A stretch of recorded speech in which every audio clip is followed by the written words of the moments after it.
This is tutorial number 74, and it covers the parallel and perspective views within CATIA v5. To start off, open up the fishing reel step file, which is included on the DVD. Now, parallel and perspective views, you can find them and toggle them on and off if you click View, Render Style, and you see right now we have the parallel checked, and there's perspective too. So you can toggle on and off the parallel and perspective. Now, the two views, they both have advantages and disadvantages. First, I'll talk about the perspective. So let's go to the perspective. So click View, Render Style, Perspective. Now, the perspective gives you, like it says, more of a perspective view of the part that you're modeling. So perspective view would be if you had the part in your hand and you're looking at it and kind of moving it around. Now, one of the downsides is as you zoom in, you can see that I'm going straight through the part. Now, that's not really what you would want when you're trying to model it. And again, as I go through, I'm going straight through. That's not really what you want or what you want to see.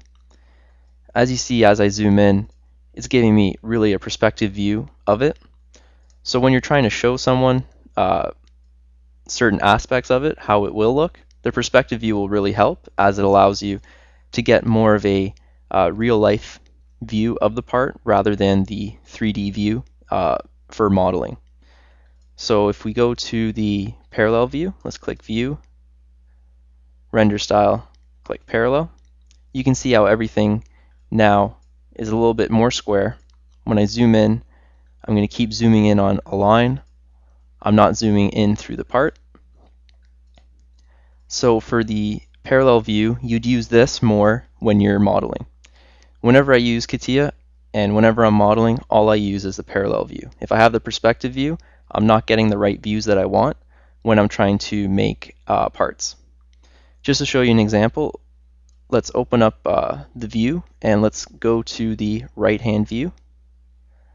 Right now we're in the parallel. Now if I toggle to perspective,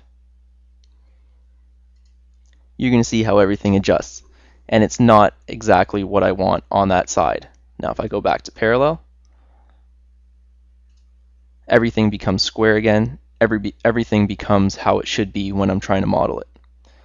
So between the two, you're going to have to play around with which one you feel suits you best when you're modeling.